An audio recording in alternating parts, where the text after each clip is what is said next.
How to maintain records of negative emotions. Introduction. We all experience negative emotions from time to time. Fear, anger, sorrow, disgust, shame, irritation, and many other emotional reactions are part of our everyday experience. Sometimes they arise from an obvious cause. At other times, we may find it difficult to understand why we reacted so strongly.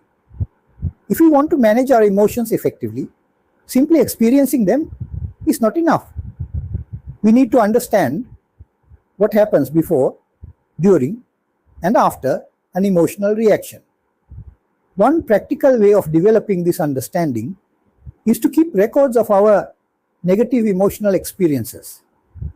A record can help us look back at an emotional event after we have become calm and examine it more objectively. When several such records are considered together, we may begin to recognize patterns that are difficult to notice while we are actually experiencing the emotion. In this talk, I will explain how such records can be maintained and how they can help us identify the background and triggering mechanisms of negative emotions. How to maintain records of negative emotions. Keeping records will help us find out the background that initiated a particular type of emotional problem. Once we understand that background, we can select a more appropriate method to deal with the problem. If necessary, it is also advisable to obtain the assistance of another person to record or clarify important facts. Sometimes, when we are directly involved in an emotional situation, we may not notice certain details. A trusted person who genuinely wants to help may notice things that we have overlooked. This process will also help us become aware of and identify the triggers and effects of negative emotions. A typical record should incorporate several parameters with regard to each category of emotion. In ancient days, most probably, such records were kept in memory and discussed with advisors when opportunities arose. People did not have the easy facilities for recording information that we have today. But under modern conditions, keeping records on paper, on a computer, or on another electronic device has become very easy. Therefore, it is appropriate to keep these experiences as recorded data rather than relying entirely on memory. Let us now consider what information should be included in such a record. 1. Type of emotion. First, record the type of emotion.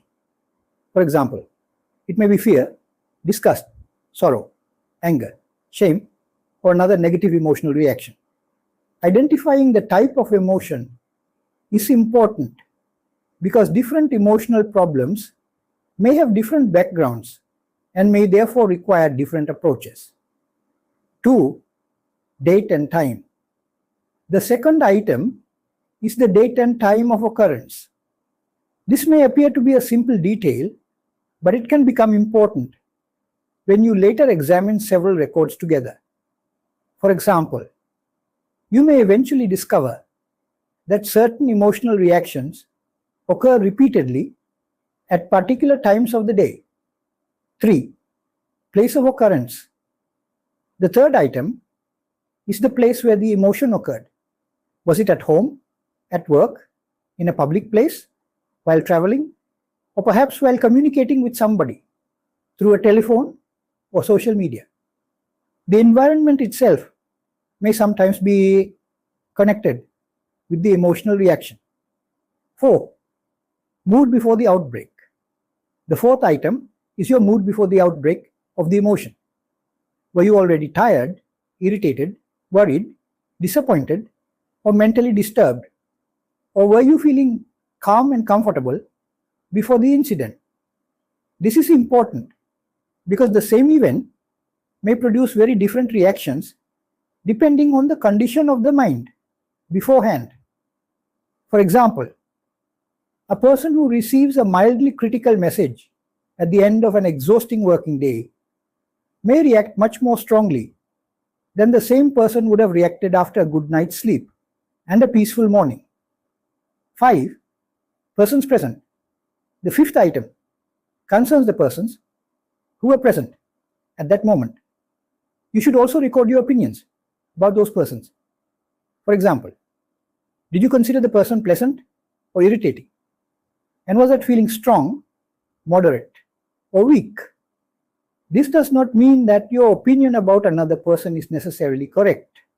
It is simply important to record what your own mind was experiencing at that particular moment. 6. Activity at the time.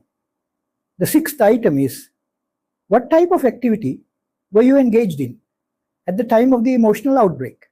Were you working, driving, eating, talking to somebody, reading, using a computer, looking at social media, or perhaps dealing with a difficult task? The activity taking place at the time may provide an important clue. 7.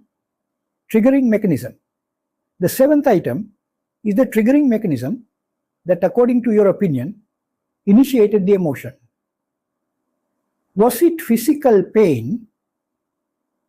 Was it a mental disturbance? Was it something somebody said? Was it something you saw or heard?